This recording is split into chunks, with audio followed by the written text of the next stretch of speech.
Hey everybody, it's Brooke with The Buttered Home and welcome to My Messy Kitchen. Tonight we have a very special shortcut, but you won't be able to tell it, recipe for you. Tonight we're going to share with you one of my family's favorites, and these are red velvet cookies. Yes, and we take a shortcut, we do. I love scratch-made cooking, but let's just be honest, sometimes you want something special and you could make a red velvet mix if you wanted to, but why not just go out and get a cake mix? Yeah. So there's all kind of neat uses for cake mixes other than just making cakes. And we're going to show you tonight one really tasty way to do this. And these are just red velvet. You can pick any cake mix and do the very same thing with this. And if you do make this with another cake mix, be sure you send me a message because I love to hear about things you've made. As usual, we're here to get your wheels turning and get you thinking about your food. And tonight we're going to do that with some really yummy cake mix red velvet cookies. So stay with us. All right, so we have a rather large mixing bowl fitted with 8 ounces of room temperature cream cheese and a half a cup of room temperature butter. We are also preheating our oven to 350 degrees. So the first thing we're going to do is we're going to cream these two guys together until they're light and fluffy. Won't take but a second.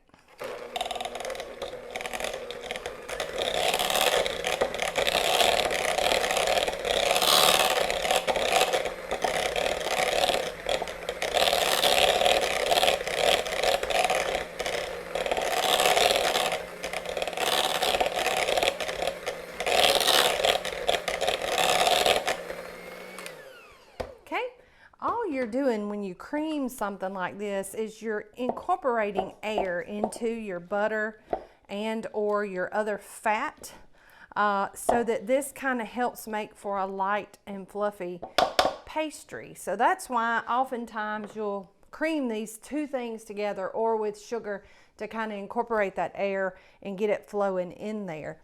So now to this we are going to add 1 egg. No shells, and 1 teaspoon of really good baking vanilla. Now I had somebody ask me one time, what is the difference between regular vanilla extract and baking vanilla? Baking vanilla has slightly less alcohol in it, so it's not as pungent, not as strong, and it actually gives you more concentrated vanilla flavoring. So if you see some baking vanilla, then just pick it up. It doesn't really cost that much more. It just has a little bit less alcohol content to it. And it's really good whenever you're making cakes and cookies and things like that. So now we are going to just mix those up.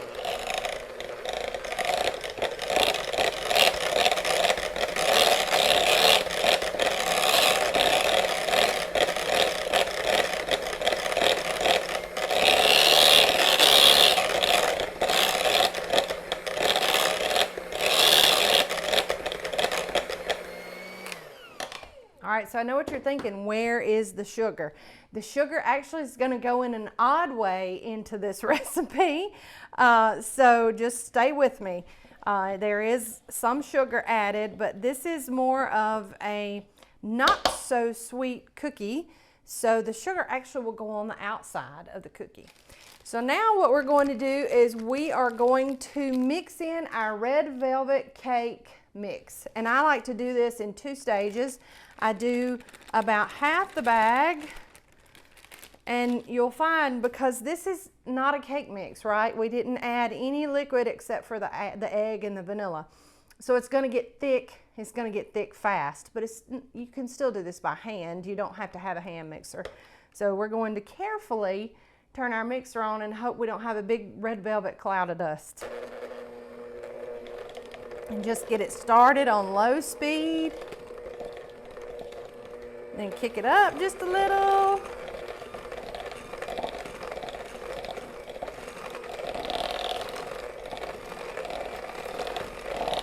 I just take my beaters around the edge of the bowl on about medium.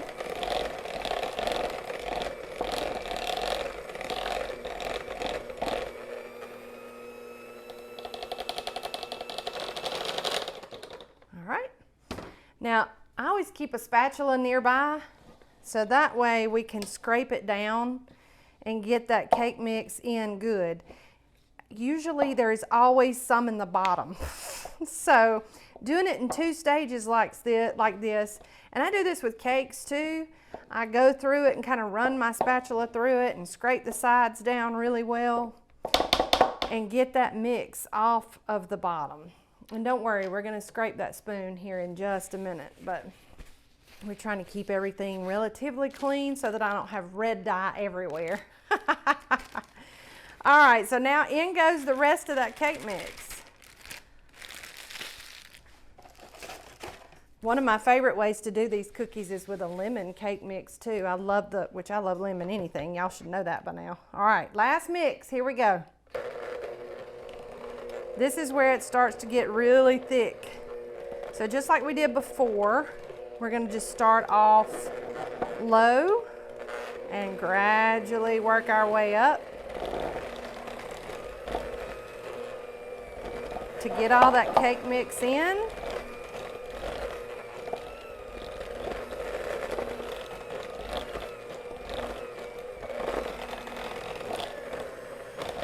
And it's really thick, really thick. All right, so now I'm gonna stop and scrape it down one last time to get all that cake mix off the sides.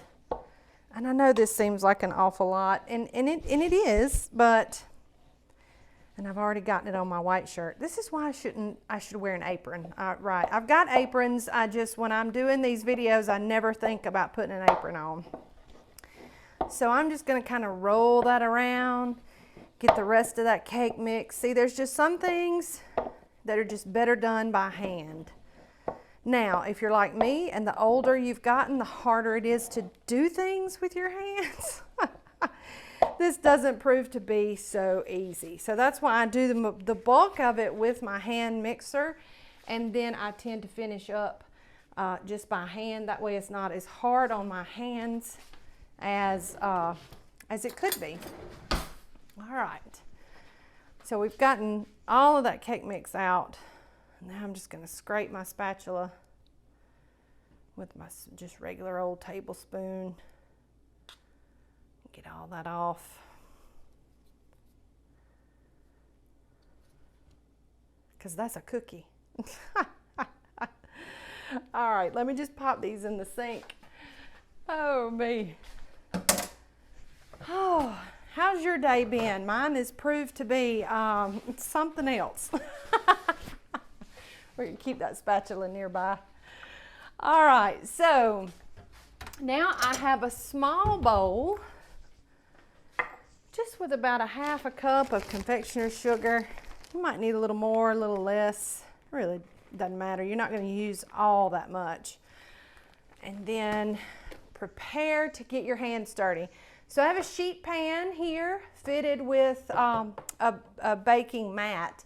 You can totally use parchment paper or a good clean, dry, ungreased cookie sheet. It really doesn't matter. And I also use a small 1-inch ice cream scoop, and I get that cookie dough out just like that. Kind of form it into a ball and drop it into that confectioner's sugar. Now this makes this ball a little easier to handle, and I just put it down on my mat. So yes, you can do this. Your hands are going to get goopy, gloppy, and that's okay. You actually can spray your fingers with a little bit of cooking spray, and that kind of helps them not stick so bad. But we're just gonna, I like leaving these in the balls. Now you could just take them and push them down a tad bit if you wanted to kind of help things along, but you don't have to. You can totally leave it just like that in the ball because they will spread out on their own. All right. And I'm gonna do a few push down and then a few not push down. All right. So I'm not gonna bore you because you get the idea, right? You just scoop up a ball, roll it into that confectioner's sugar, and then place it on your cookie sheet. After this, once we get them all lined up on our pan, we will cook them for 12 to 13 minutes, and then we will cool them completely on a wire rack, and then we'll be back to show you the finished product. So y'all stay with us.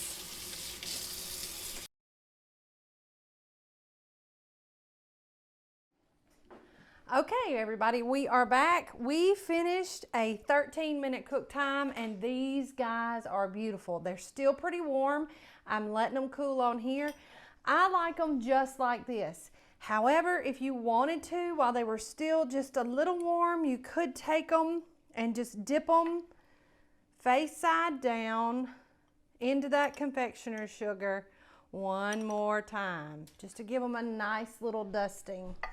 Or you can, when they're cool enough to handle, you just take them and do them by hand, or you can just use a fork and just put some more of that little snow cap on there. And then as they cool even more, that will make like its own little frosting. Aren't they pretty? Oh, they're so fantastic. Okay, I'm gonna let them cool just a bit more and finish dusting the tops. Oh, and there my other timer's going off. And we'll be right back with you.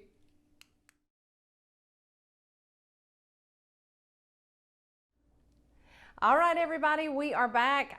It's amazing who crawls out of the woodwork when I make cookies. It's been a while since my baby Reagan joined us, so I guess she smelled the cookies all the way at her house and decided to come and see her mama. It's Memorial Day. Not on here, it's not. Reagan is time traveling. No, our cookies are done, and I have taken them all and I have dipped them back into just a little bit to snow cap the cookies of the confectioner's sugar. And she's about to die to taste them. This recipe with that little 1-inch scoop makes about 3 dozen. So you got cookies for days. But y'all, they're perfect. They're the nice little bite. They're crispy on the outside and they're moist on the inside. They are fantastic. And yes, Millie is whining because we're both standing here. So let's taste them, Reagan. Okay. All right, to cookies. Wait, let's do. That's good. She said that's good. So see, there's really no end to what you can do with a cake mix.